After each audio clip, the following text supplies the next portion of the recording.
Welcome to the Deep Dive. Today we're taking a closer look at George Clooney. More than just the famous actor and director, right? Exactly. He's also known for his philanthropy, and now, well, he's even hit Broadway with Good Night and Good Luck. So we're diving into what he's been saying recently. We've got a material from 60 Minutes, CBS Mornings. And also his chat on The Late Show with Stephen Colbert, plus a People magazine piece. Okay, so what's the mission here? What are we trying to get out of this? Well, we want to understand his current thinking, how he sees his legacy, aging, family, purpose. And also, honestly, just appreciate how well he uses English. His expressions are quite interesting. Right. That's a good angle for listeners, too. Okay, let's start with legacy. Colbert didn't just list his movies, did he? No, not at all. He really framed Clooney broadly: director, producer, philanthropist. It suggests a legacy beyond just acting. And Good Night and Good Luck seems central to that, both the film and the play. It really does. It's all about, journalistic integrity, speaking truth to power. That seems to be a recurring theme for him. Using his platform for something meaningful. Yeah. And he brought this up on Colbert, talking about Edward R. Murrow taking on Joseph McCarthy back in the 50s. Which was a really pivotal moment. McCarthyism, all those accusations, the blacklisting, it was tense. And Clooney draws parallels, doesn't he, between that time and now. Issues around truth, intimidation, the role of the press. He used that phrase, it held true then, that courage. And it feels like it holds true now as well. It resonates. So revisiting this story isn't just history for him. Seems not. Look at his other work, like producing that documentary, Surviving Ohio State. Oh, right. The one premiering at Tribeca. Yeah, tackling a tough social issue. It shows he's still engaged, still using his influence to, shine a light on things. Okay, let's shift gears a bit. Aging. Everyone deals with it, right? He had that funny line on Colbert. Oh, about waiting to do a play until he was old enough to forget his lines. Yes. That self-deprecating humor. It's quite charming. It is. And it kind of lines up with what he said on 60 Minutes, didn't it? Acknowledging he's 63. Right. And not really competing for the same roles anymore. Accepting that shift. And then on CBS Mornings, that comment about dyeing his hair, making him look older. Yeah. Little nod to the salt and pepper look. It's relatable humor. It really is. It makes him seem, more grounded, seeing someone famous talk about aging so openly. Definitely. Okay, what about family?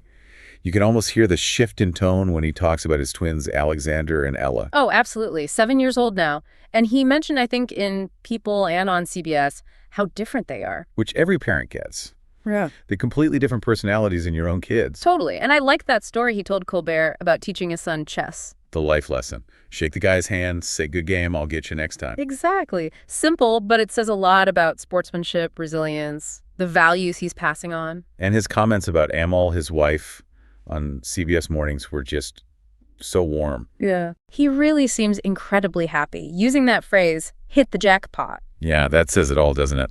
And saying they still haven't had an argument. Wow. It paints a picture of real contentment, beyond the career success. A deep personal fulfillment. Okay, so let's connect this back to his sense of purpose. He keeps returning to journalism, doesn't he? Consistently. On CBS Mornings, on 60 Minutes. That idea that when the other three estates fail, the fourth estate has to succeed.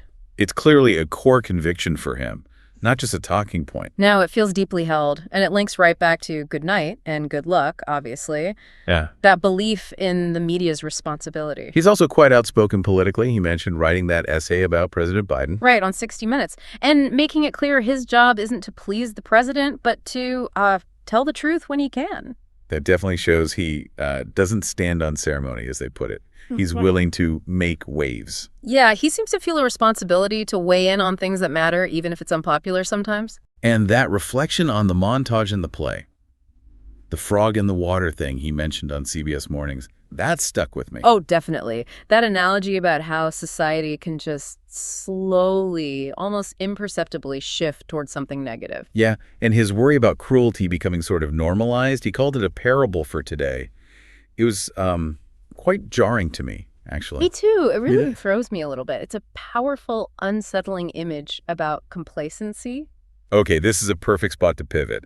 Let's talk about his language, because for you listening, especially if you're learning English, his interviews are packed with useful stuff. They really are. All those natural expressions, like when Colbert said Murrow took on McCarthy, What does that mean exactly? It just means he confronted him, challenged him directly, someone powerful. Right. And that ties into holding truth to power, a phrase Clooney himself uses. Which is about accountability, right? Yeah. Speaking honestly to those in charge.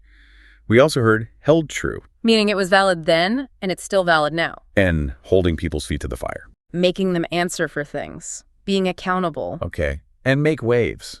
Like not wanting to cause trouble. Yeah, avoiding disagreement. And someone who doesn't stand on ceremony is just informal, relaxed about rules. Got it. What about let's not kid ourselves? Just means, let's be realistic, don't fool yourself. Okay. And when someone manages something difficult, like Clooney playing Murrow, they pull it off. Exactly. They succeed. And Murrow's famous ending line, that's his trademark sign-off. Simple enough, being at the keyboard means... doing the actual writing. And full disclosure is just being totally open and honest. Right. If a story like Murrow's stands the test of time... it's still relevant, still important, years later. And the goal was to take down McCarthy. Yeah, cause his downfall, bring him down. Okay, circling back to the frog in the water. That was called a parable for today. Meaning a story with a moral that applies right now. And when someone like Elon Musk decides to weigh in on politics... they're just expressing their opinion, jumping into the discussion. Okay, Clooney found the dyed hair jarring to me. Or it throws me a little bit. Both mean. Surprising, unsettling, maybe a bit disorienting. And meeting them all, he hit the jackpot. Extremely lucky, very common phrase. Right, and urging people to see the play. Run, don't walk. Means do it now, immediately. Strong encouragement. The interviewer saying, something tells me about Tony nominations. Just a strong feeling, an intuition. Oh yeah, his kids think he just goes to chat on TV. Just casual talk on television. And not wanting the show to make fun of people. Yeah, not ridicule or mock them. Then there was second rate and failed political pundit. Second rate means low quality, unimportant. And a failed political pundit is someone whose political commentary just didn't work out. And you could almost hear the interviewer thinking, you can say that again. In agreement sometimes. Right. A very common way to show you strongly agree with someone. It's not just idioms, though, is it? He uses emotional language really effectively. No, definitely. Saying the play idea was initially, it's a nightmare. That's strong. But then ironically calling it exciting, despite being nerve-wracking, which means making him anxious. And feeling that enormous responsibility with Murrow's words, a real sense of duty. Describing the parallels as eerie, suggesting something strange, unsettling, and calling these chilling times. Yeah, conveying fear or unease.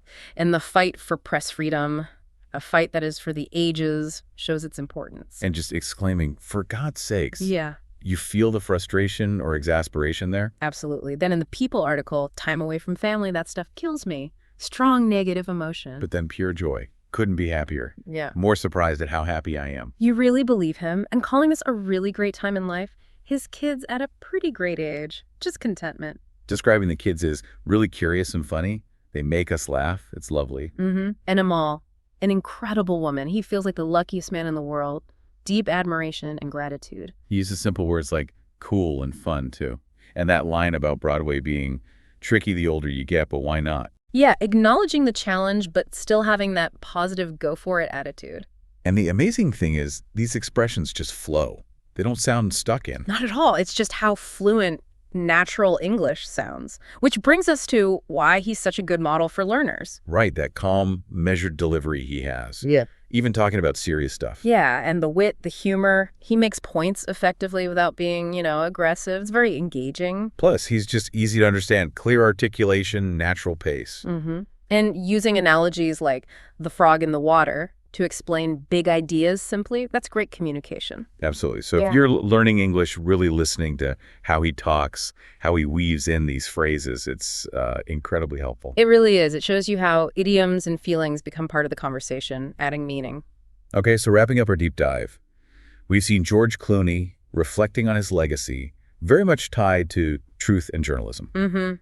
We see him navigating aging with humor and acceptance, finding real joy in his family life. And acting from a strong sense of purpose, a civic responsibility almost. And for you, our listeners, his way of speaking clear, natural, full of these useful expressions is a fantastic resource for improving your own English. So here's a final thought to chew on.